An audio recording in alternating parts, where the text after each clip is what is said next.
Kung ikaw ay may anxiety, lalo na kung ikaw ay umaalis ng bahay o kung ano man yung mga day-to-day ninyong ginagawa, papuntang grocery, babiyahe, family outing, kahit yung simpleng papuntang opisina o papuntang school, ituturo ko sa inyo kung ano yung tool na makakatulong sa inyo. No? Napakasimple lang talaga. My name is Jeremy. I'm a graduate of BS Psychology. Ako po ay may certificate ng Cognitive Behavioral Therapy from CBT Australia na gold standard ngayon no, sa pagmamanage at pag-heal ng mga mental conditions. Specifically, anxiety, depression, and others. No?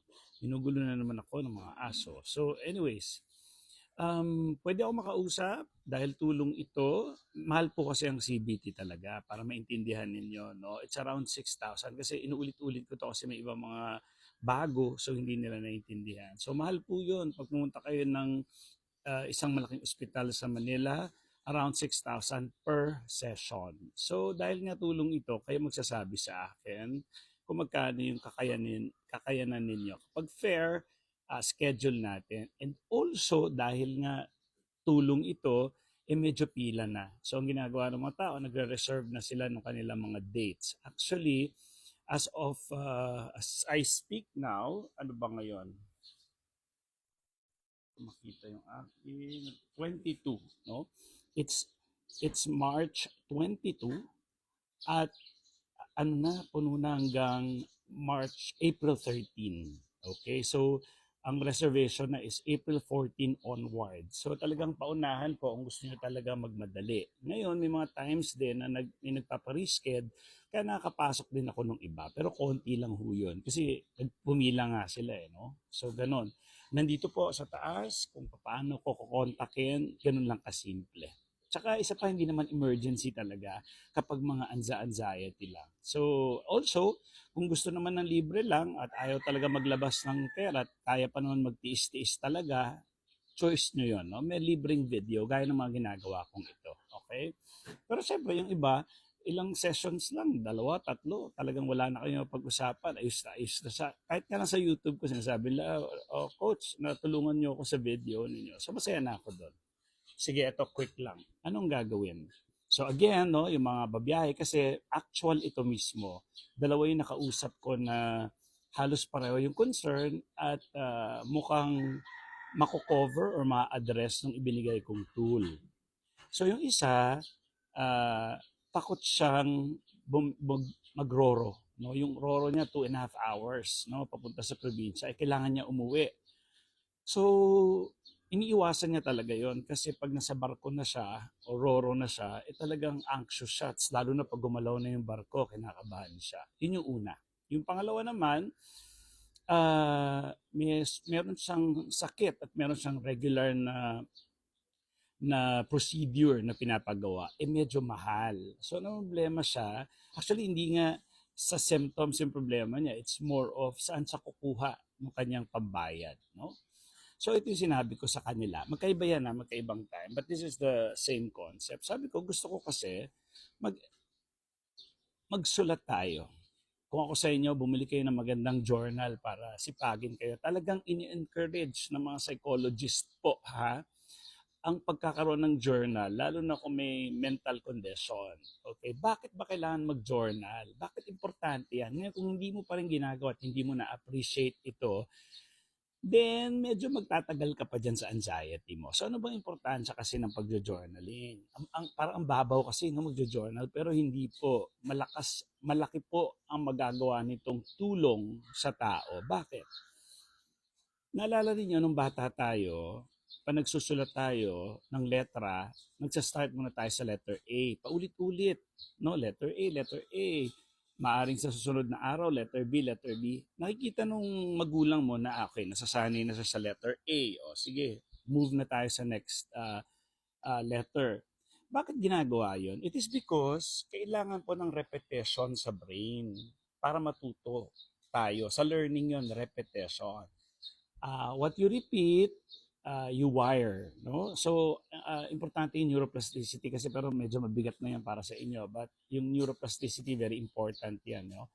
Sinasabi dyan na kahit matanda ka na, basta na-rewire yung brain mo, nagde-develop ka ng new learning. Okay? So, kung ikaw ay natutong matakot na sa araw-araw at nininervyos, kailangan talagang palitan siya ng bagong kaalaman, no? Ma-override siya. So, yun yung sinasabi ko na kailangan magsulat. Doon muna sa takot sa Roro, no? Sabi ko, better kasi yan na sinusulat mo yung bawat experience kung saan ka meron trigger.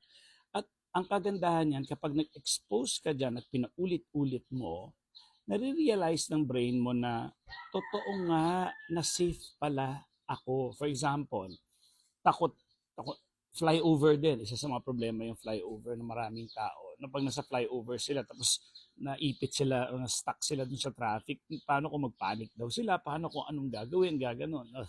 So, ang dami nilang mga catastrophic thoughts and negative thoughts. So, sabi ko, halimbawa, kung fly over ka, same, kasi ang Roro minsanan lang eh. But you get the idea. So, kung minsan mga 4 times a year ka lang nagro-Roro, magandang isulat pa rin yun para makita mo kung ano yung nangyari sa'yo actual. No?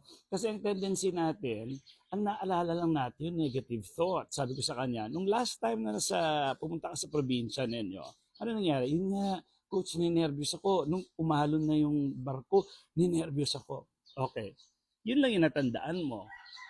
How about yung nakarating ka sa probinsya mo na wala namang nangyari sa yung masama? Naisip mo rin ba yon? O ang focus ng utak mo nandun lang sa discomfort? O nga, no? Sige, gusto ko balikan mo yon.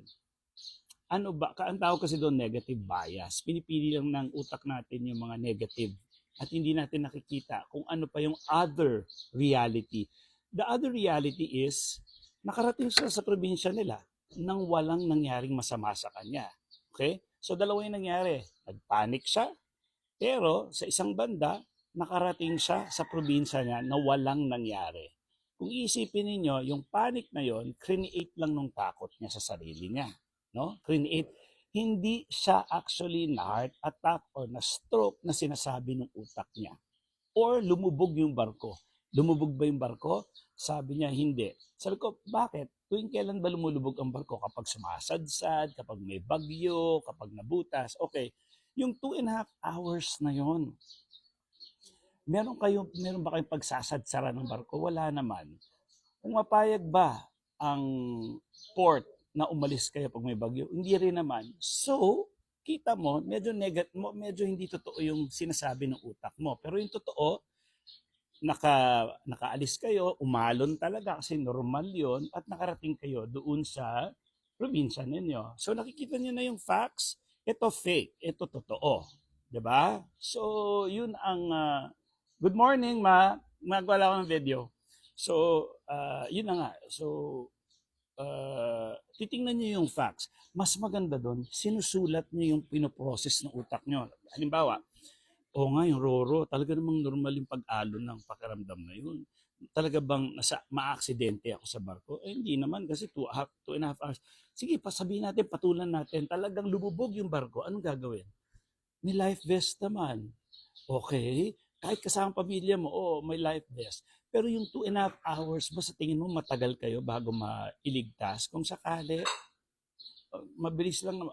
Yun na nga. So ngayon, dahil sinusulat ngayon, lumiliwanag sa utak niya na hindi naman pala talaga problema ang problema niya.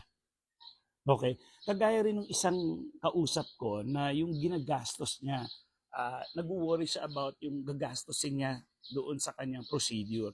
So sabi ko, isulat mo.